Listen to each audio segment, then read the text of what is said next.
नमस्कार दोस्तों, हम हैं पूर्व जन्म की कहानियों के कथावाचक, past life regression expert, life and leadership coach Hitesh Chhabra. प्यारे दोस्तों, हमारे आज के इस वीडियो के अंदर हम एक एनआरआई बहन की पूर्व जन्म की कहानी आप सभी के सामने प्रस्तुत करने जा रहे हैं। एक ऐसी प्यारी बहन जो कि पिछले 25 वर्षों से अपने महाकंजूस पति से बहुत ज़्यादा परेशान हैं। तिल तिल करके अपने जीवन के अंदर अपने जीवन को जीने के लिए मजबूर हैं। छोटी से छोटी सुख सुविधाओं को प्राप्त करने के लिए भी इनको बहुत ज़्यादा अपने जीवन में जद्दोजहद करनी पड़ती है। ऐसी ऐसी एक बहन की कहानी आप सभी के सामने हम प्रस्तुत करेंगे। आज से लगभग 26 वर्ष पहले इनके माता पिता को ऐसा लगा था कि अगर एक ऐसे लड़के से उनकी पुत्री का विवाह कर दिया जाए जो कि फ़ॉरेन में रहता हो, जैसे कि अमेरिका के अंदर, तो उनकी पुत्री को किसी भी प्रकार की सुख सुविधा के लिए कभी परेशान नहीं होना पड़ेगा, क्योंकि पति डॉलर्स में कमाता होगा। एक अच्छी जीवन, एक अच्छी ज़िंदगी इनकी बिटिया को मिलेगी। ऐसा सोच करके बताती हैं कि इनके माता पिता ने इनके जो युगल हैं, इनके जो पति हैं, उनसे इनका विवाह करा दिया था। इनके पति पहले ही 8 वर्षों से अमेरिका के अंदर रह रहे थे, स्टूडेंट के तौर पे गए थे और फिर वहाँ पर उनको परमानेंट रेजिडेंसी मिल गई थी। और जब तक इनका विवाह हुआ था, इनके जो पति हैं वो एक अमेरिकन सिटीज़न थे। ये कहती हैं कि समस्या ये है कि इनके पति जो हैं, जैसा कि हमने पहले भी कहा, वो महाकंजूस हैं। और महाकंजूस में भी इतने कंजूस है कि अगर $1 भी इनके पति की मर्ज़ी से बाहर अगर ये बहन कहीं खर्च कर दें तो इनके पति जो हैं पूरा जो घर है उसको अपने सर पे उठा लेते हैं और चीखते हैं, चिल्लाते हैं, लड़ाई करते हैं, झगड़ा करते हैं। और ये कहते हैं कि इनके पति की ये जो हरकत है ये पहले ही दिन से शुरू है। विवाह करके पहला ही दिन था और पहले ही दिन जो है जब ये अमेरिका में अपने पति के साथ थे, यहाँ से विवाह हुआ और विवाह करके अमेरिका ले गए, तो कहती है वहाँ जाते ही इनके पति ने इनसे लड़ाई झगड़ा करना शुरू कर दिया था और ये एक्सपेक्टेशन सेट करनी शुरू कर दी थी कि भाई किस प्रकार से घर का खर्चा चलाना है, किस प्रकार से गुजारा करना है। ये कहती हैं कि शुरू में तो मैंने अपने पति की हर बात मानी। मुझे लगता था कि हाँ भाई ठीक है, अगर ये सेव करना चाहते हैं तो सेव करना भी चाहिए। लेकिन ये कहती हैं कि मेरी सब्र का बांध तब टूटा जब मेरे विवाह के लगभग 2.5-3 वर्ष के बाद मेरी पुत्री हुई और मेरी छोटी सी बिटिया की बेसिक से बेसिक ज़रूरतों के लिए भी जो पति हैं वो बहुत ज़्यादा शोर मचाया करते थे।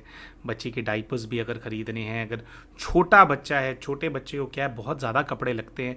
बच्चा बार बार, नवजात शिशु होता है, वो बार बार कपड़ों को गंदा करते हैं, तो बार बार कपड़े चेंज करते हैं। तो उन चीज़ों के अंदर भी जो खर्चा करना पड़ता है, तो कहते हैं उसके अंदर भी इनके जो पति हैं उनको बहुत ज़्यादा समस्या होती थी। तो शुरू में तो ये कहती हैं कि मैं थोड़ा बहुत अपने माता पिता से सपोर्ट ले लेती थी और उसी से ही जो कुछ चीज़ें हैं वो ख़रीद करके ले आती थी। लेकिन ये कहते हैं कि इनको वो चीज़ भी बर्दाश्त नहीं है। इनको ये है कि तुमने माता पिता से पैसा लेना है तो लो, लेकिन सामान क्यों ख़रीद करके ला रही हो, उसको अपने खाते में रखो। तो ये कहती हैं कि बहुत ही बुरे दिन दिखाए इन्होंने।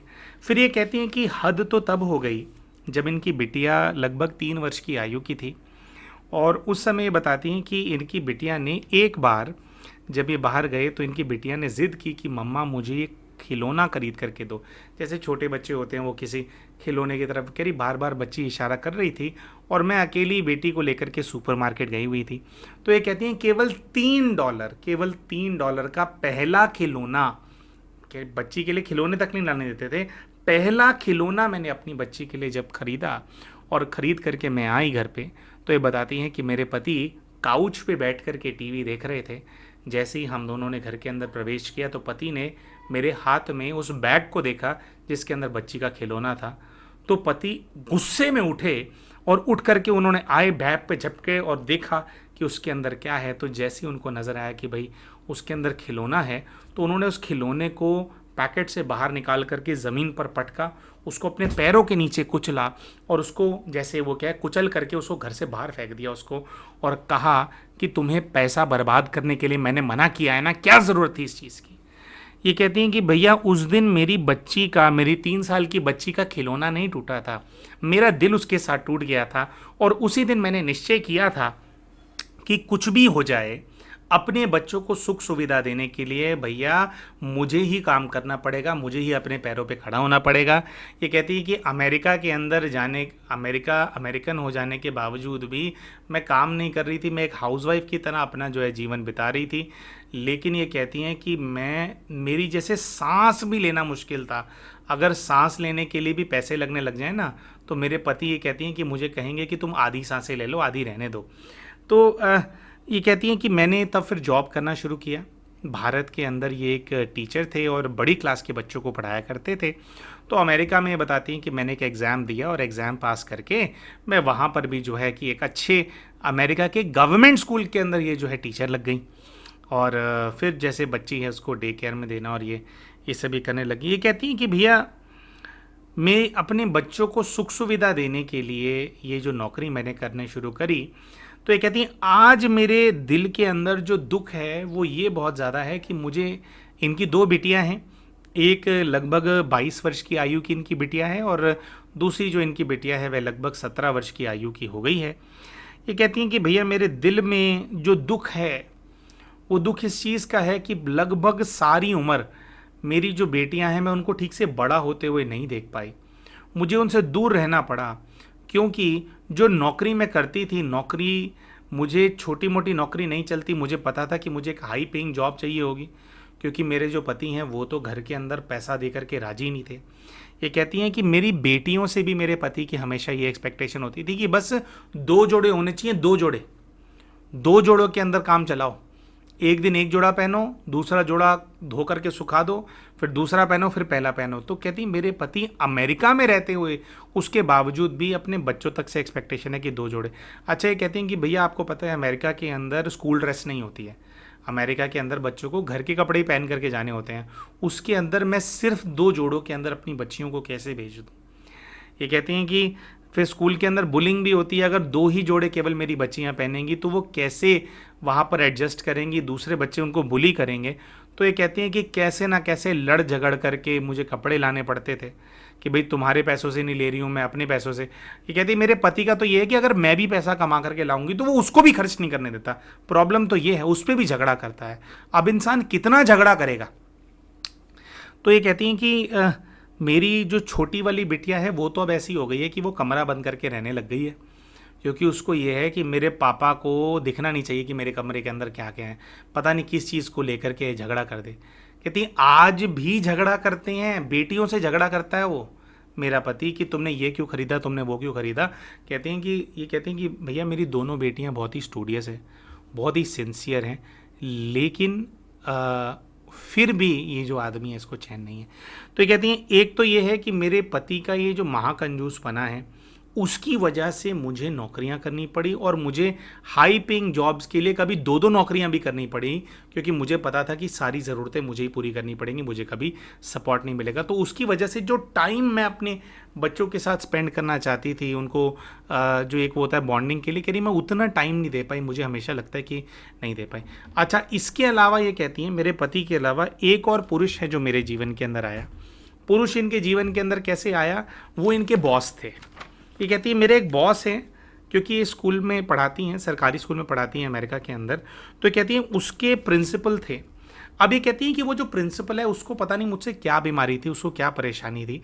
कहती है मुझे देखते ही ना उसको एंजाइटी हो जाती थी और बस वो, अब क्योंकि सरकारी नौकरी थी मेरी, तो ये कहते हैं कि अमेरिका में भी ऐसा होता है कि सरकारी नौकरी से आपको ऐसे ही नहीं निकाल सकते, मतलब जैसे वो क्या कि बाप का राज नहीं चल रहा है, बहुत मुश्किल है आपको सरकारी नौकरी से निकालना। तो ये कहती है कि इनका जो प्रिंसिपल है वो हायर अथॉरिटी से इनकी कंप्लेंट ही करता रहता था कि ये डिसिप्लिन नहीं है। कह रही मेरी खामियां ढूंढता रहता था, छोटी से छोटी चीज़ को बड़ा सा बड़ा बना करके हायर अथॉरिटीज़ के सामने प्रस्तुत करता था। तो हमने इनसे पूछा कि क्या है, आप वाकई में क्या काम नहीं करते। तो कहती कि नहीं, काम मैं पूरे करती थी। और उसने, प्रिंसिपल ने आगे जब इंक्वायरीज हुई, मतलब सालों बाद जब उसको सामने बैठ करके उसको इंक्वायरी में जवाब देना पड़ा, तो उस प्रिंसिपल ने खुद माना। अब प्रॉब्लम्स क्रिएट करने के 10-12 साल बाद उसके ऊपर इंक्वायरी बैठी थी, उसने खुद माना कि मैं इतनी गलतियां नहीं करती थी बस उसको मुझे देख करके एंजाइटी होती थी और उसको ऐसा लगता था कि मैं स्कूल के अंदर उसकी जो अथॉरिटी है उसको किसी प्रकार से चैलेंज करती हूँ। कहती हैं कि भाई मैं तो उससे बात ही नहीं करती थी, उसकी अथॉरिटी को चैलेंज करने का क्या मतलब है। लेकिन ये कहती हैं उस प्रिंसिपल के दिमाग में यही घूमता रहता था, उस गोरे के दिमाग में, कि मैं कुछ ऐसा करती हूँ स्कूल के अंदर जिसके चलते उसकी जो पोजीशन है वो वीक हो जाए, जो टीचर्स हैं उसकी प्रिंसिपल की बात सुनना बंद कर दें, कम कर दें। कहती हैं कि अपने ही दिमाग में वो खिचड़ी पकाता रहता था और उसके चलते कहती है उसने मुझे बहुत टफ टाइम दिया। अच्छा, टफ टाइम कैसे दिया? क्योंकि ये सरकारी नौकरी में थे तो इनकी सरकारी नौकरी से इनको रिमूव नहीं किया जा सकता था, लेकिन क्योंकि ये एक सिंसियर टीचर हैं, इस चीज़ को प्रूव करने के लिए इनको कुछ कम्युनिटी के काम टेकअप करने पड़ते थे और उन कम्युनिटी के कामों के चलते ये कहती हैं कि इनको दूर दूर भेजा जाता था। जैसे कि अमेरिका के एक कोने में अगर ये रहती हैं तो उसके दूसरे कोने में एक प्रोजेक्ट पे इनको भेजा जाएगा जिसके अंदर ये अमेरिका के जो वहाँ पर भी कुछ ऐसा शायद सिस्टम होता है कि आदिवासी होते हैं जो वहाँ के मूल निवासी हैं, जो कि एक्चुअली में अमेरिकन्स थे, उनकी जो कम्युनिटी होती है वो जंगलों के अंदर रहती है, किसी प्रकार के जंगलों में रहती है, शायद पहाड़ों में रहती है। तो उनके वहाँ पे स्कूल्स होते हैं, थोड़ा कुछ कन्फाइंड एरिया होता है, तो वहाँ पे उनके अलग स्कूल्स होते हैं। उन स्कूलों में जा कर के इनको पढ़ाना पड़ा। तो कहती हैं 2-2 साल के मुझे प्रोजेक्ट मिलते थे, 2-2 साल मैं पूरी तरह से अपनी छोटी छोटी बेटियों से अलग हूँ और वहाँ जा कर के पढ़ा रही हूँ। अब ये कहती हैं कि भैया अगर मेरे ऊपर इस चीज़ का प्रेशर ना होता ना कि भाई मुझे ये जो मेरी बेटियां हैं, अगर मैं कोई बड़ी नौकरी नहीं भी करूंगी, अगर छोटी मोटी नौकरी कर लूँगी तो मेरी बेटियों का ठीक है, बाकी हस्बैंड कंट्रीब्यूट कर देंगे, खर्चा पानी चल जाएगा, तो कहती है ये वाली नौकरी मैं कब की छोड़ देती। लेकिन कितनी भी मुश्किल परिस्थिति मेरे सामने रखी गई हो, कैसा भी एक चैलेंज मेरे सामने रखा गया हो, मैं उसको एक्सेप्ट करती थी क्योंकि मैं इस नौकरी को छोड़ना अफोर्ड नहीं कर सकती थी। मुझे पता था मेरी 2 बेटियां हैं, मुझे उनकी ज़रूरतों को पूरा करना है, उनका क्या होगा। तो ये कहती हैं कि ये जो प्रिंसिपल, एक तो इनका पति है जिसने ऐसी परिस्थिति को जन्म दिया कि इनको ऐसी जॉब करनी पड़ेगी, कुछ भी हो ये नहीं छोड़ सकती। और ये कहती हैं दूसरा ये प्रिंसिपल ने कहते हैं मेरी नौकरी करना दुश्वार कर दिया था, मुश्किल कर दिया था, उसकी वजह से मुझे जा करके 2-2 हज़ार मील दूर जा करके प्रोजेक्ट्स टेकअप करने पड़ते थे, अपनी बेटियों से अलग रहना पड़ता था। अच्छा, एक और विशेष बात है, ये कहती है कि जो इनके स्कूल के प्रिंसिपल हैं वो इनकी बड़ी बेटी से बहुत ज़्यादा घबराते हैं। ये कहती हैं कि मेरी बड़ी बेटी अगर मान लो स्कूल में मुझसे मिलने के लिए आ गई हैं, या जैसे फैमिली डे होता है स्कूल के अंदर तो फैमिली आई है, तो कहती है कि मेरी बेटी को जैसे ही वो देखता था ना, मेरी बेटी को देखते ही घबराहट सी आ जाती थी प्रिंसिपल के मन में, उसके चेहरे पे दिखता था कि वो घबरा सा गया है और वो अवॉइड करता था इनकी जो बड़ी वाली बेटी है उससे बात करना। कहती है ये बात भी हमारे को आज तक समझ में नहीं आई कि पहले तो मुझसे क्या समस्या है, दूसरा मेरी बड़ी बेटी को देख करके ऐसा क्या घबरा जाता है भाई, ऐसा क्या कह दिया उसने तुम्हारे को। और कहती हैं अगर मेरी बड़ी बेटी को वो प्रिंसिपल देख लेता था ना तो उसके बाद वो और ज़्यादा प्रयास करता था कि अभी मैं कुछ कंप्लेंट कर दूं इसकी, अभी मैं कुछ और कर दूं। कहती है वो चीज़, जैसे मान लो उसने कुछ कंप्लेंट्स वगैरह मेरी कर रखी और मैं बहुत एक टफ टाइम से गुजर रही हूँ उसकी वजह से, वो मेरी बेटी को देख लेगा ना, अगर वो चीज़ ठंडी हो गई थी तो कह रही है उसके फिर से वो चीज़ एक्टिवेट हो जाती थी, फिर वो कंप्लेंट करना और मेरी बुराइयां करना और ये सब कुछ करना दोबारा से शुरू कर देता था। तो ये कहती हैं कि ये स्कूल का ये प्रिंसिपल जिसने मुझे ठीक से नौकरी नहीं करने दी, बार बार मुझे दूर दूर जाना पड़ता था उस प्रिंसिपल की कंप्लेंट्स की वजह से, एक तो वो आदमी और दूसरा मेरा ये पति जो कि अमेरिका में रहता हुए भी इतना ज़्यादा महाकंजूस क्यों है, मेरे जीवन में क्यों लिखा है, मैं जानना चाहती हूँ मेरे पूर्व जीवन से। अच्छा, एक विशेष बात इन्होंने बताई थी इनके पति और इनके रिश्ते के बारे में।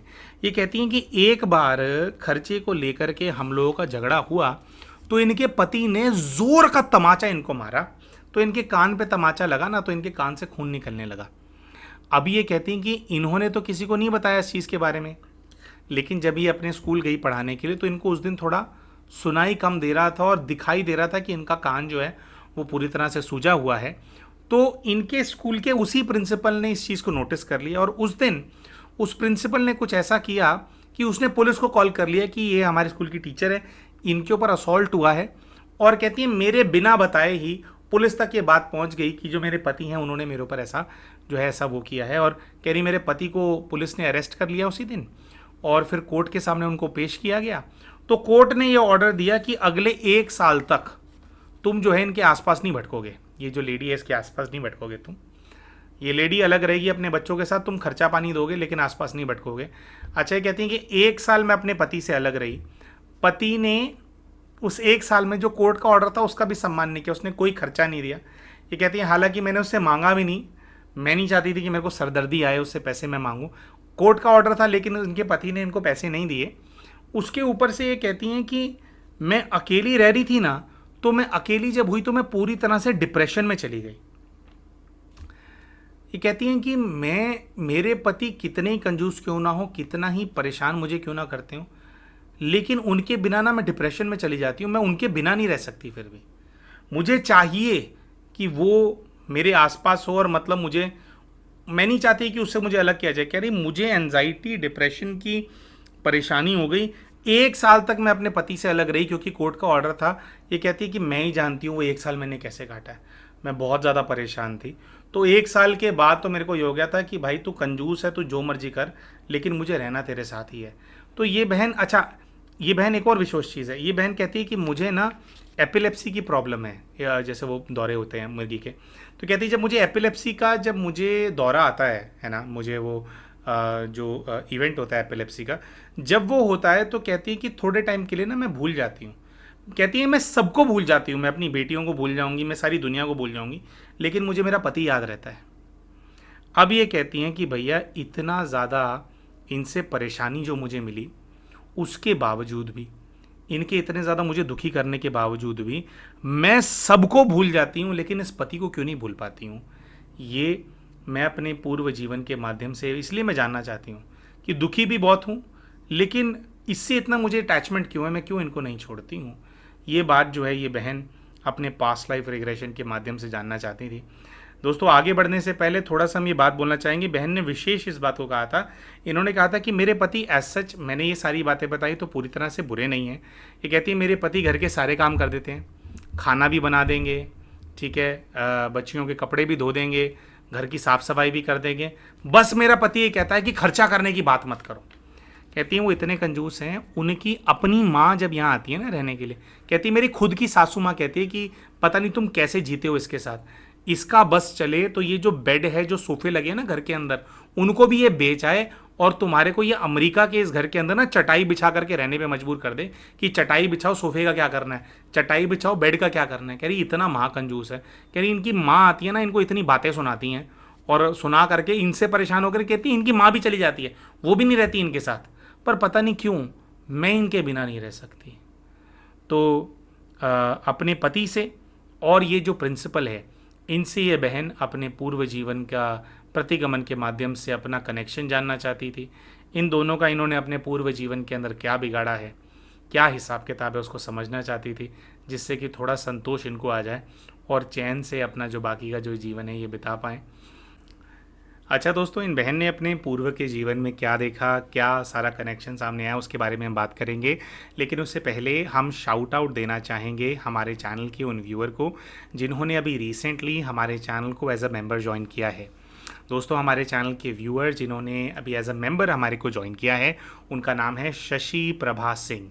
शशि जी, आपने हमारे चैनल को एज अ मेंबर ज्वाइन करके हमारी सेवाओं का, हमारे चैनल का विस्तार करने में हमारा सहयोग किया है, जिसके लिए हम आपके बहुत बहुत आभारी हैं। दोस्तों अगर आप भी शशि जी की तरह हमारे चैनल के मेंबर बनना चाहते हैं और हमारी सेवाओं का विस्तार करने में हमारे सहयोगी बनना चाहते हैं, तो हमारे इस वीडियो के नीचे आपको एक ज्वाइन बटन नज़र आ रहा होगा, उसका इस्तेमाल करके आप भी हमारे चैनल के मेंबर बन सकते हैं। इसी के साथ साथ दोस्तों एक बहुत ही इंपॉर्टेंट अपडेट आप सभी के साथ हम साझा करना चाहते हैं। दोस्तों समय समय पर भाई बहन हमसे पूछते रहते हैं कि भाई जी आप अपनी जो सेवाएं हैं उनको कौन सी फिजिकल लोकेशन से प्रोवाइड करते हैं, कहाँ पर हमारे को आना होगा अगर हमें पास्ट लाइफ रिग्रेशन कराना है या काउंसलिंग कराना है। प्यारे दोस्तों, हम बताना चाहते हैं हमारी जितनी भी सेवाएं हैं हम उनको केवल और केवल ऑनलाइन ही प्रदान करते हैं, केवल वीडियो कॉन्फ्रेंसिंग के माध्यम से ही अपने सारे सेशंस को हम कंडक्ट करते हैं। और अगर आप इनके बारे में पूरी जानकारी प्राप्त करना चाहते हैं कि वीडियो कॉन्फ्रेंसिंग के माध्यम से ये कैसे संभव है, क्या करना होता है, कैसे बुक करना होता है, तो ये जो हमारा वीडियो है इसके अंदर आपको एक व्हाट्सएप नंबर ऊपर फ्लैश होता हुआ नज़र आ रहा होगा, 95180 81745। इस फ़ोन नंबर के ऊपर आप एक व्हाट्सएप मैसेज भेज सकते हैं, जिसके अंदर आप अपनी क्वेरी हमारे साथ शेयर कर सकते हैं, अपनी इंक्वायरी हमारे को भेज सकते हैं। और जब भी आप हमारे को व्हाट्सएप मैसेज भेजते हैं तो सेम डे या नेक्स्ट डे जो हमारी टीम है आपके व्हाट्सएप मैसेज का जो है वो जवाब भेज देते हैं, और आपको वो बता देंगे कि एग्जैक्टली इन सेवाओं का लाभ आप किस प्रकार से उठा सकते हैं। इसके साथ साथ दोस्तों, जितने भी हमारे हीलिंग के सेशंस होते हैं उनको हम केवल और केवल ग्रुप के अंदर कंडक्ट कराते हैं।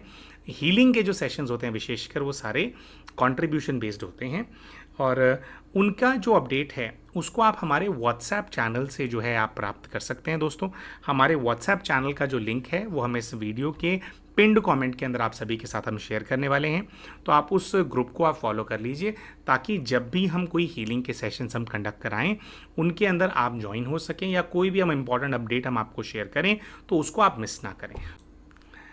तो आइए दोस्तों, अब बात करते हैं कि इन बहन ने अपने पूर्व के जीवन के दृश्य के अंदर क्या देखा। पूर्व में इन्होंने अपने 2 अलग अलग जो जीवन हैं उनको अनुभव किया था, और उन दोनों के माध्यम से जो इनके प्रश्न हैं उनके उत्तर इनको प्राप्त हो पाए थे। तो जो पहला जीवन इन्होंने देखा उसके अंदर ये ऐसा देखते हैं कि ये ऊपर की तरफ देखते हैं तो बताते हैं कि अभी खुला आसमान है, सुबह लगभग 11 बजे का जैसे समय हो ऐसी इनको फीलिंग आती है। आसमान साफ है, धूप निकली हुई है। जब हमने नीचे देखने के लिए कहा तो कहती हैं कि नीचे कच्ची ज़मीन है, ब्राउन कलर की मिट्टी नज़र आती है, और इधर उधर जैसे हरे रंग की घास है वो उगी हुई है। अपने पैरों की तरफ ये देखती हैं तो बताती हैं कि मेरे नंगे पैर हैं, और मैंने घाघरा चोली पहना हुआ है। घाघरा चोली जो पहना है वह नीले रंग का है, ब्लू कलर का है, और रेड कलर का बॉर्डर है इनके जो क्लोथ्स हैं उसका। हाथ में देखती हैं तो बताती हैं कि सफ़ेद रंग के चूड़ा मैंने पहना हुआ है, प्लास्टिक टाइप की चूड़ियां हैं, 4-5 चूड़ियों का सेट है जो कि वाइट कलर के हैं। वाइट कलर की प्लास्टिक की चूड़ियों का सेट या प्लास्टिक टाइप मटेरियल इनको फील हो रहा होता है। ये कहती हैं कि देखने से मैं एक कन्या नज़र आ रही हूँ। ऑब्वियसली घाघरा चोली था तो कन्या थी, और वो जो कन्या है उसकी लगभग 32 वर्ष आयु है। ये कहती हैं कि देखने से मैरिड लग रही हैं, और इनको फीलिंग ऐसी आ रही थी कि जैसे ये राजस्थान के अंदर रहने वाली, कहीं पर ये राजस्थान में रहती हैं, वहाँ की ये विवाहित महिला हैं। और एक बहुत ही विशेष चीज़ इनको ऐसे नज़र आ रही थी, जो चोली इन्होंने पहनी हुई है उसके अंदर बताती है, मुझे ऐसा लग रहा है कि जैसे मिरर्स हैं उसके अंदर, जैसे कांच के बहुत सारे मिरर्स उसके अंदर लगे हुए हैं। और ये बताती हैं कि पास में एक पॉन्ड है, यानी कि एक तालाब है, और तालाब के पास ही बैठी हुई हैं। हम इनसे पूछते हैं कि क्या करने आए हो तालाब के पास, तो ये बताती हैं कि मैं यहाँ कपड़े धोने आई हूँ, मैं अक्सर यहाँ पर कपड़े धोने आती हूँ इस तालाब पर। तालाब पर इनको एक और महिला नज़र आती है जो कि वहाँ पर कपड़े धोने के लिए आई हुई है। ये उनसे उनका नाम पूछती हैं तो ये बताती हैं कि उस महिला का जो नाम है वो विमला है, और वह महिला लगभग 45 वर्ष की आयु की है। तो इनको अपनी जो आयु नज़र आ रही थी वो 30-32 की आयु नज़र आ रही थी, और जो महिला है वह 45 वर्ष की आयु के आसपास थी। तो काफ़ी इनसे आयु के अंदर वो जो महिला है बड़ी थी। तो ये कहती हैं कि वो उनका नाम विमला है, विमला जी हैं, वो यहाँ पर कपड़े धोने के लिए आई हैं, और ये अपना नाम शांति बताती हैं, मेरा नाम शांति है।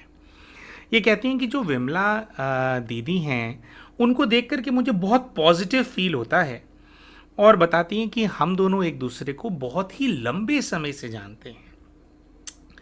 फिर आगे बताती हैं कि जो हम दोनों हैं, हम दोनों एक ही गांव के हैं, हम दोनों यहाँ कपड़े धोने के लिए आते हैं, लेकिन जब हम इनको विमला की आंखों में देखने के लिए कहते हैं तो इनको एक विशेष भावना फील होती है। और ये बताती हैं कि जो विमला दीदी है ना, मुझे ऐसा लगता है कि वो मुझे बेवकूफ़ समझती हैं, वो सोचती हैं कि मैं बेवकूफ़ हूँ, मैं मूर्ख हूँ। तो हमने कहा कि ऐसा क्यों? कहते कि नहीं, मुझे ये नहीं पता, लेकिन मुझे उसकी आंखों में पता है कि वो मुझे बेवकूफ़ समझती है, और मुझे ऐसी फीलिंग आ रही है कि शायद मैं बेवकूफ़ हूँ भी। तो हमने इनसे पूछा कि क्यों बेवकूफ़ हो, क्या हो, थोड़ा इस चीज़ को फर्दर एक्सप्लोर करो, क्यों आ रही है भावना। तो ये बताती हैं कि जो विमला दीदी हैं उसके लिए अपना काम ज़्यादा इम्पॉर्टेंट है, वो काम छोड़ करके बात करे ऐसा बिल्कुल भी नहीं है, लेकिन मुझे उनसे बात करने की बहुत ज़्यादा लालसा होती है। तो मैं अपना काम धंधा छोड़ करके, अगर विमला दीदी यहाँ पूरा दिन बैठी रहे ना, तो मैं उनके साथ जो है बातचीत करने को तैयार हूँ। मेरा बहुत मन करता है कि मैं उनसे बात करूँ, मुझे उनसे बातें करना बहुत ज़्यादा पसंद है। हमने इनसे पूछा कि वो बेवकूफ़ समझती है तो कभी कुछ नेगेटिव कुछ, तो ये कहती हैं कि नहीं, हमारा कभी भी झगड़ा नहीं हुआ, बस मुझे विमला दीदी से मदरली फीलिंग आती है, मातृत्व की भावना फील आती है, लेकिन उनसे मेरा रियली में कोई भी उनसे मेरा ऐसा कोई रिश्ता नहीं है, बस वो हमारे सेम गांव की रहने वाली हैं। ये कहती हैं कि मुझे ऐसा लगता है कि जैसे उनके लिए मेरे मन में बहुत ज़्यादा अटैचमेंट है, जैसे मैं अटैच्ड हूँ उनके साथ। तो अ, तो फिर इन्होंने दोबारा रिआइट्रेट किया कि मैं उनसे बात करना पसंद करती हूँ, मैं उनसे अटैच्ड हूँ, लेकिन जो विमला दीदी हैं वो अपने काम से काम रखती हैं। ये कहती हैं कि मेरा मन करता है कि पूरा दिन वो मेरे साथ बातें करें, वो वहीं पर बैठे रहें, लेकिन क्योंकि वो अपने काम से काम रखती हैं तो जब तक उनके कपड़े वहाँ पर धुल रहे होते हैं तब तक वो बैठ करके धोती हैं, कुछ बात भी कर लेती हैं बीच बीच में। जैसे ही उनके कपड़े धुल जाते हैं उनको लेकर के चली जाती हैं। और ये कहती हैं कि मैं उनसे पहले की यहाँ बैठी हुई होती हूँ, मेरा तो पूरा समय उनसे बात करने में निकल जाता है, फिर जब वो चली जाती हैं तो उसके बाद फिर मैं अपने कपड़े धो करके अपना काम पूरा करके जो है वहाँ से जाती हूँ। अब ये एक इनको तालाब के पास कर का इनको दृश्य नज़र आया था, वहाँ पे एक कैरेक्टर था जिससे बहुत ज़्यादा अटैच फील हो रही थी। और उसके बाद ये देखती हैं कि इन्होंने जो कपड़े हैं उनको धो लिया है, और कपड़े धो करके फिर ये अपने घर की तरफ प्रस्थान करती हैं। और फिर जब अपने घर के अंदर प्रवेश करती हैं तो वहाँ का ये सीन बताती हैं। घर के अंदर इनको 3 और अपने परिवार के सदस्य नज़र आते हैं, जिसमें 2 पुरुष और 1 महिला इनको नज़र आ रही होती हैं। एक पुरुष को ये देखती हैं, उनको ये बताती हैं कि मेरे पति हैं उस जीवन के अंदर, मेरे पति मुझे नज़र आ रहे हैं। दूसरा जो पुरुष है उसको ये बताती हैं मेरे ससुर हैं। और फिर जो महिला है उसको ये बताती हैं कि मेरी सास हैं, मेरी सास घर के ऊपर है। अब ये वहाँ पर जो कैरेक्टर्स हैं उनसे अपने जो रिश्ते हैं उनको एक्सप्लेन करती हैं, और उनके साथ के एक एक करके जो दृश्य उनको देखती हैं, बताती हैं कि हस्बैंड बहुत ही गुस्से वाले हैं, मेरे को पति से कोई अटैचमेंट नहीं है, बस वो काम करता है, घर आता है, सो जाता है, काम पे जाता है, घर आता है, खाना खाता है, सो जाता है। ये कहती है कि ना मुझे उससे कोई अटैचमेंट है ना उससे मुझे कोई अटैचमेंट है, बस घर वालों ने शादी करा दी थी तो हम दोनों ने शादी कर ली थी। फिर ये बताती हैं, फिर ससुर को एक्सप्लेन करती हैं, बताती हैं कि जो ससुर हैं वो घर के हेड हैं। घर के अंदर कुछ ऐसा है कि ससुर से पूछे बगैर कुछ काम नहीं करना। ये बताती हैं कि उनके पूछे बगैर कभी कहीं नहीं जाना। तो उनके जो ससुर हैं वो बहुत ज़्यादा जो घर के अंदर अपना जो कंट्रोल है उसको रखते हैं। ये बताती हैं कि जो कुछ भी मेरे पति कमाते हैं वो आकर के ससुर के हाथ में रख देते हैं। ये कहती हैं कि मैं जो मेरे ससुर हैं उनसे बहुत ही दूर रहती हूँ, मैं ज़्यादा उनको बात नहीं करती, उनको मुँह नहीं लगाती। और फिर इन्होंने ऐसा भी एक्सप्लेन किया कि जो सास ससुर का आपस में रिश्ता है, हमने पूछा अच्छा जैसे ससुर है थोड़ा डोमिनेटिंग है, लेकिन मतलब he is like any other ससुर फ्रॉम दी जनरेशन एक्स, पुराने ज़माने के जो पुरुष हैं, मतलब थोड़ा ये इस तरह से वो करके रखना बहुत ज़्यादा होता था। तो ये कहती है वैसे से ही नज़र आ रहे, तो ये कहती है हाँ ऐसा ही है। और हम पूछते हैं कि भाई फिर उनका अपनी पत्नी के प्रति कैसा उनका रिश्ता है, तो ये कहती हैं कि भाई जो ससुर है ना वो जो इनकी सास है उससे थोड़ा डरते हैं। घर के अंदर दबदबा तो उन्होंने बना रखा है, लेकिन कुछ उनकी आंखों में ऐसा नजर आ रहा है कि उनका दबदबा इसीलिए है क्योंकि सास उनको दबदबा बनाने देना चाहती है। जो ये कहती है कि इनके जो ससुर हैं उनकी अपनी पत्नी के सामने थोड़ी हवा खराब रहती है, तो उनकी बात सुनते हैं, दिखाते ऐसे हैं कि उनके कंट्रोल में सब कुछ है, लेकिन जो सासू माँ है उनकी जो बात है वो सुनते हैं। फिर ये बताते हैं कि जो इनके सास ससुर है उनकी एक बेटी भी है, मतलब कि उनकी एक ननंद है, इनकी एक ननंद है उस जीवन के अंदर, लेकिन उसका जो है विवाह हो चुका है, वो काफ़ी छोटी है इनसे आयु के अंदर, और वो कभी कभी आती है। उससे ये देखती हैं कि जब भी उनकी ननंद आती है तो उससे इनका रिश्ता अच्छा है, छोटी है उससे भी इनको बात करना जो है बहुत पसंद है। तो फिर ये थोड़ा एक साइड सीन के अंदर चली जाती हैं, बताती हैं कि ननंद आई हुई है और वो ऐसा बता रही है कि जो उनकी माँ है वो उनसे कम प्यार करती है क्योंकि वो लड़की है। सास वहाँ पर बैठी हुई है और सास क्लियरली बोलती कि हाँ भाई देखो ऐसा है, मुझे लड़का चाहिए था, मेरी बेटी पैदा हो गई तो थोड़ा मैं चाहती नहीं हूँ लेकिन फिर भी मेरे मन में फ़र्क रहता है इन दोनों को लेकर के। तो हाँ, मैं तो अपने लड़के से ज़्यादा प्यार करती हूँ। तो जो ननंद है उसके बारे में ये बताते हैं कि ननंद थोड़ा रो रही है, थोड़ा परेशान है इस चीज़ को लेकर के, और इन्होंने उसको गले से लगाया हुआ है, उसको चुप करा रहे हैं। और जो ननंद है उसको जब इन्होंने गले से लगाया तो इनको ऐसी फीलिंग आती है कि भाई जैसे ये खुद कुछ दुखी सी हैं, वैसा ही इनको दिखाई देता है कि भाई इनकी जो ननंद है उसको तो सिर्फ ससुराल में दुख नहीं मिल रहा, उसको तो उसके मायके से भी दुख मिल रहा है। तो उसको लेकर के बहुत ज़्यादा इनके अंदर एक ममत्व का भाव आता है अपनी ननंद को लेकर के। बहुत ही उसको प्यार से ये ट्रीट करती हैं, और जब भी आती हैं तो अपनी माँ से ज़्यादा इनसे बात करना जो इनकी ननंद है वो पसंद करती हैं, ऐसा ये बताती हैं। अब ये बताती हैं कि जब ये घर पे होती है, अब ननंद तो कभी कभी आती है जिसको देख करके इनका दिल खिलखिलाता है, लेकिन ये कहती है कि जब ये घर पे बैठी हुई होती है ना, घर पे इनको काम करना होता है पूरे दिन में, तो कहती है पूरा दिन घर पे भी ये उस आंटी के ख्यालों में खोई रहती हैं, जो आंटी विमला जी, जो कि इनको तालाब के पास कपड़े धोते समय मिलती हैं। तो ये कहती है मैं पूरा समय यही सोचती रहती हूँ कि कब मैं इस घर से बाहर निकलूंगी और मैं जाऊँगी, कपड़े धोने का मेरा कब टाइम होगा, मैं जाऊँगी और विमला आंटी मुझे वहाँ पे मिलेंगी और मैं उनसे बात करूँगी। ये कहती हैं कि मुझे घर के अंदर बहुत ज़्यादा घुटन महसूस होती है, क्योंकि जो ससुर हैं वो सब कुछ अपने हाथ में रखना चाहते हैं, कंट्रोल में रखना चाहते हैं, और उससे मुझे बहुत ज़्यादा घुटन होती है, मेरा घर में दम घुटता है। मुझे ऐसा लगता है कि मैं यहाँ से बाहर निकल करके जाऊँ, और फिर मतलब वहाँ पे जो आंटी हैं वो आंटी इनके लिए असाइलम है। और तो ऐसा है। अब ये कहते हैं कि मैंने अपने हस्बैंड से कई बार झगड़ा किया कि भाई कुछ तुम अपने हाथ में भी रखा करो, लेकिन ये बताती हैं कि जो इनके हस्बैंड है वो बहुत बड़े डरपोक हैं, बहुत बड़े कावड़ हैं, तो वो अपने पिता को कुछ नहीं कहते। बस वो पिता के और मतलब उनके इन लोगों के ख़ानदानी खेत हैं, उन खेतों के अंदर ये काम करते हैं, और बस वो जो पति है वहाँ से आता है जाता है, बस आता है, सब कुछ अपने जो पिता हैं उनके हाथ में रखता है। तो अब ये कहती हैं कि क्योंकि मेरे पति बहुत ज़्यादा डरपोक हैं, इनके ससुर ने ऐसा देखा कि पति को ये कुछ कह रही हैं और पति उनकी बात नहीं सुनते, पूरी तरह से उसी के कंट्रोल में रहते हैं। तो ये कहती हैं कि ससुर को ऐसा लगता है कि वो कुछ भी कर सकते हैं और कुछ नहीं होगा।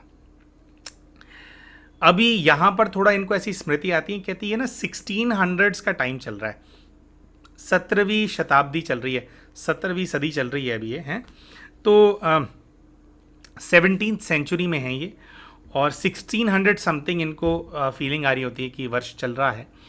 ये बताती हैं कि एक दिन कुछ ऐसा होता है कि मैं खाना बना रही हूँ, तो मेरे ससुर जो हैं वो पीछे से आते हैं, और पीछे से आकर के इनके कंधे पे हाथ रखते हैं और हाथ को थोड़ा आगे की तरफ स्लिप कर रहे होते हैं, मतलब अभद्र तरीके से इनको टच करने का प्रयास करते हैं। और ये बताती हैं कि भाई उनकी जो इंटेंशन है, उनका जो स्पर्श है उसी से मैं भाप जाती हूँ, तो मैं झटक करके खड़ी हो जाती हूँ और मैं उनसे कहती हूँ कि आप क्या कर रहे हैं। तो कहती हैं जैसे ही मेरा ये रिस्पॉन्स देखते हैं तो वो थोड़ा बैक स्टेप ले लेते हैं और वो वहाँ से चले जाते हैं। अब ये बताती हैं कि जब इनके ससुर ने ये हरकत करी तो इनकी जो सास और इनके पति हैं वो घर पे नहीं थे। जब इनकी सास और इनके पति जहाँ भी वो गए हुए थे वो वापस आए तो एक कहती हैं कि मैंने अपनी सासू माँ को बताया कि इन्होंने मेरे साथ ऐसी हरकत करी है। अब ये कहती हैं कि जो मेरे ससुर हैं he has started giving excuses, वो उन्होंने कुछ ऐसा कहा कि ऐसी कोई बात नहीं है, कोई कीड़ा इसके कंधे पर बैठ गया था तो मैं कीड़े को हटा रहा था, मेरी ऐसी कोई इंटेंशन नहीं है। लेकिन ये कहती है कि मैं अच्छे से जानती हूँ कि इसने गलत काम गलत इंटेंशन से ही मेरे को टच किया था। ऐसा कौन सा कीड़ा है जब मेरी सास और पति घर पे ना हो तभी मेरे कंधे पे आकर के चढ़ गया, आज तक तो कोई कीड़ा मेरे कंधे पे चढ़ा नहीं था और चढ़ गया। और ये कहती हैं कि एक स्पर्श होता है ना, स्पर्श से पता लग जाता है कि भावना क्या है। हटाने वाला वो होता है कि अरे ऐसे झटके से हटाया, और एक जिस तरीके से वो करने का प्रयास कर रहे थे तो कह रही मुझे अच्छे से पता है, मैंने अपनी सास को कह रही अभी तक मैं कुछ नहीं बोलती थी लेकिन अब मैं जैसे डट करके खड़ी हो गई हूँ और मैंने बोला है कि नहीं गलत काम तुम करने की कोशिश कर रहे थे। तो ये कहते हैं कि ससुर ने बहुत सारे एक्सक्यूजेस दिए लेकिन मैं नहीं मानी और इसकी वजह से ससुर की बहुत ज़्यादा बेइज्जती हुई। ये कहते हैं कि मुझे ससुर की आंखों में नज़र आ रहा है कि ससुर मुझसे बदला लेने के बारे में सोच रहा है। उसको ऐसा लग रहा है कि अब इसने मेरी बदनामी तो कर ही दी है तो मैं कुछ ना कुछ ऐसा करूंगा। तो कहती है कि ससुर बदला लेने के बारे में सोच रहा है, लेकिन मेरी जो मदर इन लॉ है पहले जिनसे मेरा रिश्ता थोड़ा न्यूट्रल सा था, ये किस्सा होने के बाद मेरी मदर इन लॉ मुझे लेकर के बहुत ज़्यादा प्रोटेक्टिव हो गई है, मेरे को लेकर के बहुत ज़्यादा केयरिंग हो गई है। ये कहती है मेरी मदर इन लॉ मुझे हर जगह अपने साथ ले जाने लगी है, और ये कहती हैं कि उनके प्रोटेक्टिव होने की वजह से थोड़ा वो अपने हस्बैंड के ज़्यादा विरोध में आ गई हैं। और जो हस्बैंड ये जो प्रेशर सा घर में बना करके रखते थे ना, जैसे घर के अंदर हस्बैंड को उन्होंने दबा सा दिया सासू माँ ने, और हस्बैंड इस बात से बहुत ज़्यादा सॉरी, जो सास के हस्बैंड है, जो ससुर हैं, वो इस बात से बहुत ज़्यादा अपसेट हैं। ये कहती है कि उनकी आंखों में दिखता है कि वो मुझसे बदला लेना चाहता है, लेकिन मेरी सास कभी मुझे अकेला छोड़ती नहीं है। तो अकेला छोड़ती नहीं है तो मेरा ससुर कभी मुझसे बदला ले ही नहीं पाया, लेकिन पूरा जिंदगी भर मुझे ससुर की आंखों में नजर आया कि वो मुझसे बदला लेना चाहता था। अब ये बताती हैं कि ये वाला जब किस्सा होता है तो उसके बाद इनके पति का इनसे झगड़ा होने लग जाता है। इनका जो पति है वो ससुर की साइड लेता है और वो कहता है कि तुम झूठ बोल रही हो, और वो कहती हैं कि मुझसे वो कर रहा है और वो मेरे चरित्र पे लांछन लगा रहा है कि तुम ऐसे ही पिताजी को बदनाम कर रही हो या तुमने कुछ ऐसा किया होगा। कहते हैं कि मेरे पति ने जब ऐसा किया तो इस चीज़ में मैंने अपने पति का एटीट्यूड बर्दाश्त नहीं किया। I left him and I went to my mother's place. कह रही उसको छोड़ करके मैं अपनी माँ के घर रहने के लिए चली गई, और काफ़ी समय तक मैं अपने पति के साथ नहीं रही। फिर इनको ऐसा नज़र आता है कि इनको हम इनके डेथ के सीन में भेजते हैं। इनको ऐसा नज़र आता है कि ये बीमार हो गई हैं, इनके इस विवाह के अंदर कभी भी बच्चे नहीं हुए थे। इनको ऐसा नज़र आता है कि ये अपने पति के पास वापस चली गई थी कुछ समय बाद, जब इनके जो सास ससुर हैं उन दोनों की मृत्यु हो गई थी। तो काफ़ी वर्षों तक ये अपने पति से अलग रही थी, 8-10 वर्ष अलग रही थी। उसके बाद ये वापस जा कर के जो है वहाँ पर रही हैं, और पीछे से जो ससुर हैं उनका जो ज़िंदगी है उसको जो सास है उसने एक तरीके से बर्बाद कर दिया था। ससुर को दिन रात ये बताती हैं कि पीछे से ताने पड़ते थे कि तुम्हारी वजह से जो बहुरिया है वो चली गई है, वो बहू जो छोड़ करके चली गई है बेटे को, क्योंकि तुम्हारी गंदी नीयत है, इतने बड़े हो गए हो लेकिन फिर भी तुम्हारे को मतलब ऐसी तुमने अभद्र हरकत करी। तो कहती मेरा ससुर बहुत बदनाम रहा, बहुत उसने बातें सुनी, और पूरा जीवन भर मतलब जो है जब तक वो जीवित रहे मैं अपने पति के पास वापस नहीं गई। उनकी मृत्यु के बाद मैं वापस गई। तो जो ससुर है उन्होंने गलत किया था, लेकिन बहुत कुछ उनको झेलना पड़ा। और जो इनकी सास है उन्होंने उनको बहुत कुछ सुनाया, उनको जो वो शेर बन करके घर में रहते थे उनको पूरी तरह से दबा दिया, धराशायी कर दिया, जैसे उनके घर के अंदर की जो हुकूमत है उसको जो है पूरी तरह से समाप्त कर दिया था। अब दोस्तों ये जो पहला जीवन इन्होंने अपने पूर्व का देखा था उसके अंदर ये जो सारे कैरेक्टर हैं इनको इन्होंने पहचान लिया था। सबसे पहले तो जो विमला आंटी इनको नजर आई थी दोस्तों, जिनके प्रति इनको बहुत ज़्यादा अटैचमेंट, बहुत ज़्यादा आकर्षण फील होता था, उन विमला आंटी को इन्होंने अपने इस जीवन के पति के रूप में देखा, अपने हस्बैंड के रूप में। वो हस्बैंड जिनको अगर इनकी याददाश्त भी चली जाती है एपिलेप्सी के समय पर, सारी दुनिया को ये भूल जाती है लेकिन अपने पति को नहीं भूल पाती। पति ने कंजूसियत की वजह से, कंजूस होने की वजह से इतने बुरे दिन दिखाए, लेकिन फिर भी अपने पति से इनको इतना ज़्यादा अटैचमेंट है कि उनके बिना इनको डिप्रेशन तक आ गया। दोस्तों ये जो अटैचमेंट है ये 16वीं सदी के अंदर जो है इन्होंने जो अपने पति हैं उनके प्रति, वो जो 17वीं सदी के अंदर जो है इन्होंने अपने पति के प्रति वो जो अटैचमेंट है उसको डेवलप किया था। तो वो विमला आंटी थी जो कि इनको मिलने के लिए आती थी, तब भी इसी प्रकार से फील करती थी कि बस मैं इनसे बात करती रहूं, बस मैं विमला आंटी के साथ ही रहूं। तो कहीं ना कहीं वो इनकी इच्छा इस रूप में पूरी हुई कि ये व्यक्ति इनके पति के रूप में आए। लेकिन फिर भी दोस्तों ये बात समझ में नहीं आई थी कि विमला आंटी का इन्होंने ऐसा क्या बिगाड़ा था जिसकी वजह से तिल तिल करके जीने के लिए विमला आंटी ने मजबूर किया। भैया अटैच थी, उनको खींच लिया, लेकिन उन्होंने इतने बुरे दिन क्यों दिखाए? इनका पति बन करके आती तो अच्छे दिन दिखाते ना। तो ये वाली बात का जवाब नहीं मिला था। इस बात का जवाब लेने का जो स्पिरिचुअल गाइड है उनसे प्रयास किया गया। अभी हम थोड़ी देर में बताएंगे उन्होंने क्या बताया। और फिर स्पिरिचुअल गाइड ने ही कहा कि आप और दूसरा जीवन देखिए, अभी कहानी खत्म नहीं हुई है। तो इनके पति जो हैं वो पिछले जन्म में जो 17th सेंचुरी वाला जो जीवन था उसके अंदर जो है इनको अपनी जो विमला आंटी है उसके रूप में जो इनको नजर आए वो इनके पति थे। फिर दोस्तों घर के अंदर इनके 3 कैरेक्टर्स थे मुख्य, इनके पति, इनकी सास और इनके ससुर। जो इनके घर में पति थे उस जीवन के अंदर, उनको तो इन्होंने इस जीवन में मैप नहीं कर पाए, इस जीवन के अंदर कोई भी नजर नहीं आया। लेकिन जो इनके घर के अंदर ससुर था, ससुर को इन्होंने अपने स्कूल के उस प्रिंसिपल के रूप में देखा, जिस प्रिंसिपल को हमेशा से ऐसा लगता रहा कि कि जैसे ये उनका वर्चस्व स्कूल के अंदर ख़त्म करना चाहती हैं। और दोस्तों हमने बताया था कि इनके जो स्कूल के प्रिंसिपल हैं, जब भी वो इनकी बिटिया को देखते थे, बड़ी वाली बेटी को देखते थे, उसको देख करके स्कूल के प्रिंसिपल की एंजाइटी, बेचैनी और ज़्यादा बढ़ जाती थी। दोस्तों अपनी जो बड़ी बेटी है उसको इन्होंने अपने पूर्व जीवन के अंदर अपनी सास के रूप में देखा था। वो सास जिससे पहले तो इनका रिलेशनशिप न्यूट्रल था, लेकिन जब ससुर ने बदतमीजी करी थी उसके बाद से वो सास इनको लेकर के बहुत ज़्यादा प्रोटेक्टिव हुई थी और अगले 10 सालों तक वो अपने पति को दबाती रही थी, अपने पति को बातें सुनाती रही थी। उसने अपनी जो पति है उसकी ज़िंदगी के अंदर पूरी तरह से फिर जहर घोल दिया था। शायद वही इमोशन जो प्रिंसिपल है उसका इमर्ज हो जाता हो जब भी वो इनकी बेटी को देखते हो, क्योंकि इनकी सास ही तो थी जिन्होंने पूरी तरह से कंट्रोल एस्टैब्लिश कर लिया था इनके ससुर के ऊपर। तो सास को इन्होंने अपनी बड़ी बेटी के रूप में देखा। फिर उसके बाद दोस्तों एक घर पे ये बताया था इन्होंने कि इनकी एक ननंद है, ननंद इनसे मिलने के लिए आती थी।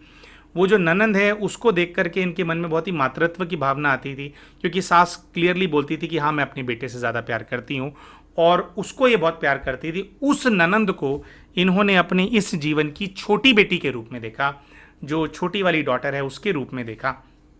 और इसी प्रकार से दोस्तों ये जो सारे रिश्ते हैं इनके सामने आ पाए। कुछ इनको समझ में आ पाया कि जो प्रिंसिपल है वो इनको देख करके और इनकी बड़ी बेटी को देख करके क्यों एंजाइटी में आ जाता है। जैसे इन्होंने 10 साल तक उसके बेटे को छोड़ करके रखा है ना, अपने पति को छोड़ करके चली गई थी। जो किस्सा था एक बार हुआ था, उसके बाद सास प्रोटेक्टिव भी हो गई थी, चाहे तो रह सकती थी, लेकिन इन्होंने गुस्से में घर छोड़ दिया, जिसकी वजह से ये उस इंसान ने अपने बेटे को देखा होगा अकेले रहते हुए, अकेले तड़पते हुए बिना अपनी पत्नी के, है ना, और उसने फिर बातें भी सुनी। शायद इसी वजह से उस आत्मा ने कुछ ऐसी परिस्थितियां इनके जीवन में उत्पन्न करी कि ये भी अकेली हो जाएं। इनके इस जीवन के अंदर सबसे ज़्यादा प्रेम, सबसे ज़्यादा गहराई बेटियों के साथ है, बेटियों से दूर हो जाएं और अपने पति से भी दूर हो जाएं। हाँ, तो ऐसा कुछ कारण हो सकता है जिसके चलते उस प्रिंसिपल ने ऐसी परिस्थितियों को इनके जीवन के अंदर जन्म दिया। तो ये सब कुछ तो नज़र आ गया दोस्तों, लेकिन फिर भी ये बात समझ में नहीं आई थी कि इनके पति महाकंजूस क्यों हैं। तो दोस्तों ये बात इनके स्पिरिट गाइड से पूछी गई। जब ये स्पिरिट गाइड के पास गई तो स्पिरिट गाइड ने कहा कि बच्चे, तुम्हारे हस्बैंड ने अपनी पूर्व की जो लाइफ है उसके अंदर बहुत नुकसान झेले हैं, इसकी वजह से ये बहुत इनसिक्योर है। उन्होंने देखा है कि पैसा जाते हुए तो उसके मन में डर बैठ गया है। इनके स्पिरिट गाइड ने बताया कि तुम्हारे पति को अंदर से ये लगता है कि अगर पैसा खर्च हो गया तो कहीं चला ना जाए, और पैसे के बिना उसने बहुत ज़्यादा एंजाइटी, बहुत ज़्यादा टेंशन, बहुत ही ज़्यादा एक बुरा माहौल देखा है और उसका सारा कुछ चला गया था, सारा कुछ उसने गवा दिया था। तो वो इमोशन जो है तुम्हारे पति के ऊपर हावी है, और ये जो सब कुछ गवा देने का जो इमोशन है, इसकी जो एनर्जी है वो तुम्हारे साथ भी कनेक्टेड है। इसीलिए ये आत्मा जब तुम्हारी पति बन करके आई, हालांकि तुमने उसको खींचा था, क्योंकि विमला दीदी के अंदर भी तुम असली पार्टनर तो उसी के अंदर देखती थी, है ना। उस जीवन में वो औरत थी, आदमी होता तो शायद उसी जीवन में शादी कर लेती तुम उससे, लेकिन तो वो पार्टनर के रूप में तो मिला, लेकिन और भी ऐसा कोई पार्ट है जिसके अंदर एक अनरिजॉल्व्ड एनर्जी है, जिसके अंदर पैसों का लेन देन है। तो इनके स्पिरिट गाइड ने बोला कि तुम्हारे को वो जो जीवन है वो देखने की आवश्यकता है, वहाँ से जो बाकी के तुम्हारे जो उत्तर हैं वो तुम्हारे को मिल जाएंगे जो तुम ढूंढने का प्रयास कर रही हो। तो इसी चीज़ के चलते दोस्तों इनके स्पिरिट गाइड बोलते हैं कि तुम एक दूसरे जीवन के अंदर जाओ, और उसी के चलते एक दूसरे जीवन के अंदर इनको भेजा जाता है, जो जीवन सन 1800 समथिंग का जीवन होता है, 1800s की लाइफ, यानी कि 19th सेंचुरी का टाइम जो है इनको देखने को मिलता है। यानी कि अभी जो पूर्व का जीवन इन्होंने देखा था वो पहले हो चुका था, वो 1600 समथिंग में था। तो तब कुछ चीज़ें हुई थी और उसके बाद कुछ इवेंट्स हुए जिसके अंदर 1800s के अंदर ये सभी सोल्स दोबारा से इकट्ठा हुई थी एक दूसरे के साथ ही, और फिर कुछ पार्ट सामने आया था। तो दोस्तों ये वाला जो ये जीवन देखती हैं, इसके अंदर ये अपने आप को एक 38 वर्ष की आयु के पुरुष के रूप में देखती हैं, जिसके अंदर ये बताती है कि उसने कुर्ता पजामा पहना हुआ है, लेकिन जो पजामा उसने पहना है वो चूड़ीदार है, और जो कुर्ता है वो लाइट येलो कलर का है। और ये बताती हैं कि जो उसके कपड़े इस व्यक्ति ने पहने हुए हैं, जिसको ये खुद को देख रही थी, वो सिल्क प्लस कॉटन के कपड़े हैं। तो सिल्क के कपड़े यानी कि एक अमीर आदमी की जो वासना है इनको आ रही थी। ये बताती हैं कि जो ये पुरुष है 38 वर्ष की आयु का, इसकी बड़ी बड़ी मूछें हैं, he is rich, he has everything, ऐसा ये बहन बोलती हैं कि उसके पास सब कुछ है। ये बताती हैं कि जो पुरुष है ये खेतों में खड़ा है और खेतों में कुछ मजदूर इसके साथ खड़े हैं जो कि इसको फसल के बारे में बता रहे हैं, इसको बता रहे हैं कि कौन सी फसल बोनी चाहिए और कौन सी फसल को कब काटा जाएगा। हम इनसे पूछते हैं कि ये कौन है, तो ये बताती हैं कि मैं खुद को ये जो सारे खेत यहाँ नजर आ रहे हैं ना, दूर दूर तक जो खेती है, ये जो सारे खेत हैं इनके मालिक के रूप में देख रही हूँ, मैं इनके मालिक हूँ। और मेरे सामने 7 से 8 मजदूर खड़े हैं जो कि सारे पुरुष हैं और वो मेरे को बता रहे हैं कि भैया कौन सी फसल लगानी है और कौन सी चीज़ क्या करनी है, वो मुझे एक्सप्लेन कर रहे हैं। दोस्तों यहाँ पर हम इनसे पूछते हैं कि अरे भाई, अगर आप ज़मीन के मालिक हो तो आप मजदूर को बताइएगा ना कि उनको कौन सी फसल बोनी है। ये मजदूर आपको क्यों बना रहे हैं, ये कॉम्बिनेशन क्या है, हमारे को समझ में नहीं आया। तो ये बताती हैं कि ये जिस ज़मीन पर मैं खड़ा हूँ अभी, ये ज़मीन पहले इन्हीं की थी। इन्होंने मुझसे कर्जा लिया और फिर वापस ये कर्जा चुका नहीं पाए, तो इस ज़मीन की मालिक मैं हो गई और ये लोग मालिक से मजदूर हो गए। तो ये बताती हैं कि भाई ऐसा है कि अभी मैं तो कोई वो हूँ, सरमाएदार हूँ, मैं तो कोई पैसे वाला इंसान हूँ, मेरे को ज़मीनें वगैरह नहीं है, मैं महाजन हूँ, सूद पर पैसा चढ़ाता हूँ। ये कहती हैं ज़मीनें तो इनकी थी और मुझे खेती नहीं करनी आती, तो मैंने ज़मीनें ले ली और मुझे लगा कि भाई खेती करने के लिए कोई चाहिए ना, तो मैंने ज़मीनें अपने पास रख ली है, कर्जा इनको दे दिया और इनको मैं खेती भी करने देती हूँ।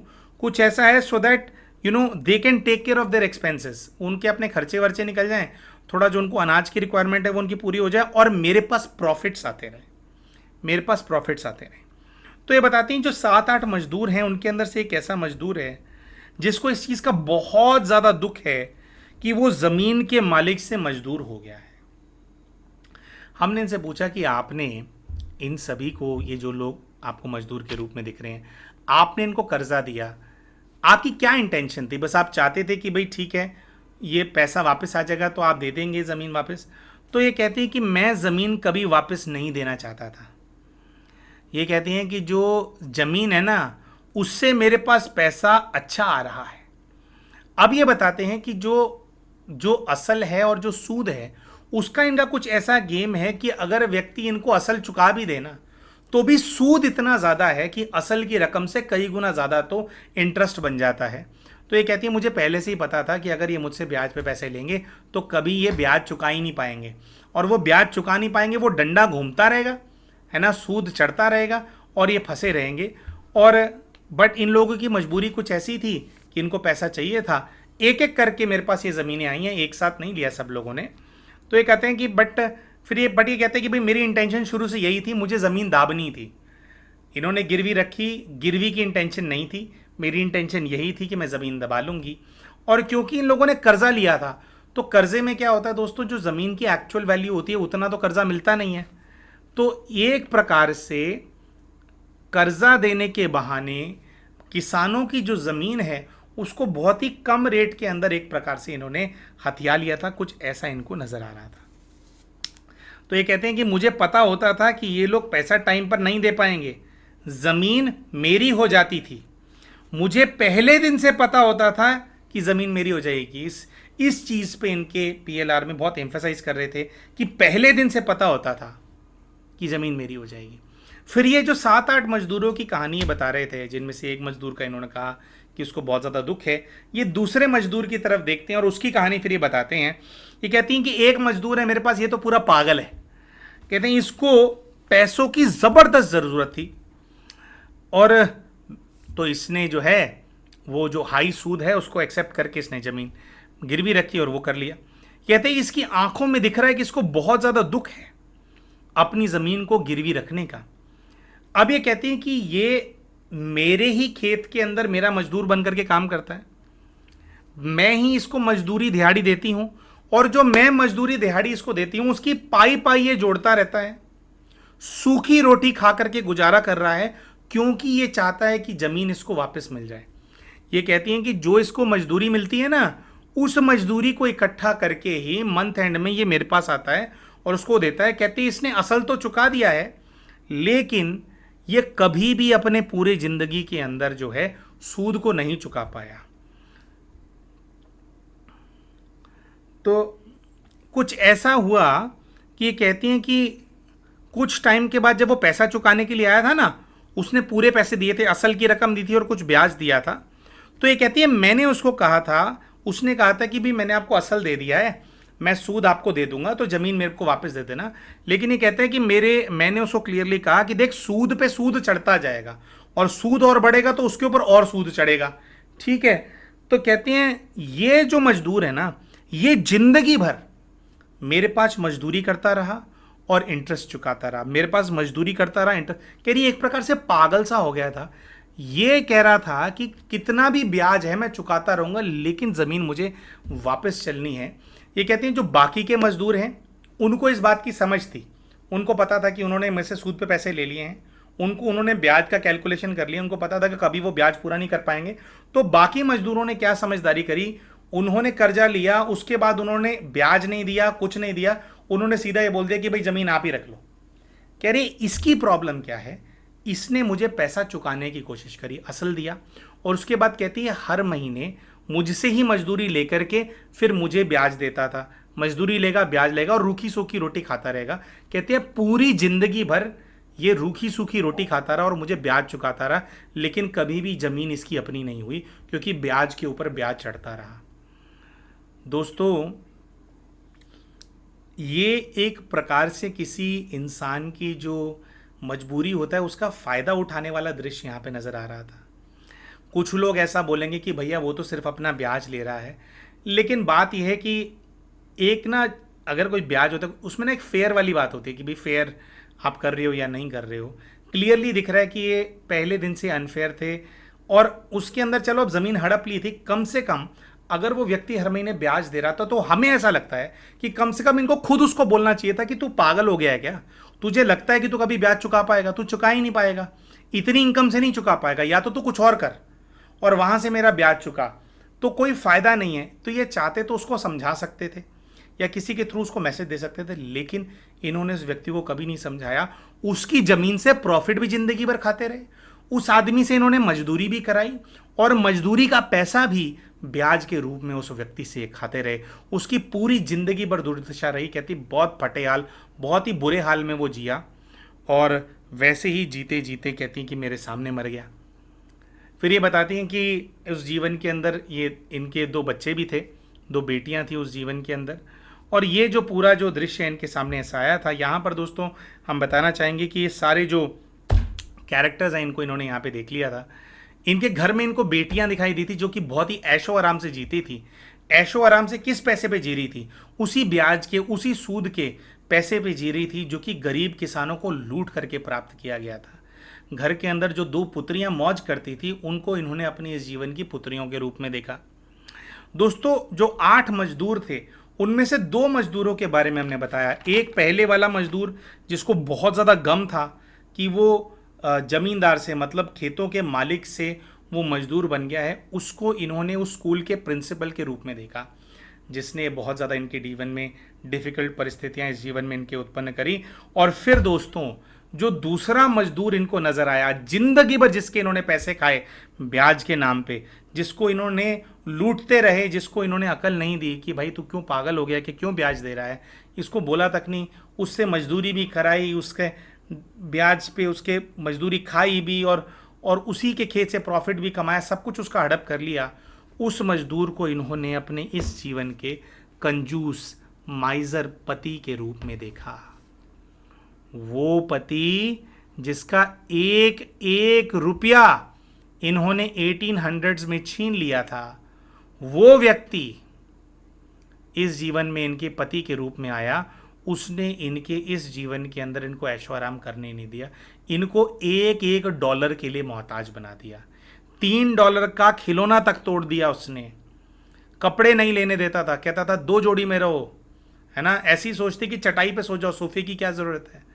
ऐसी सोच वाला ये जो पति इनको मिला दोस्तों, ये पति वही मजदूर है जिसका एक एक पैसा इन्होंने लूट लिया था।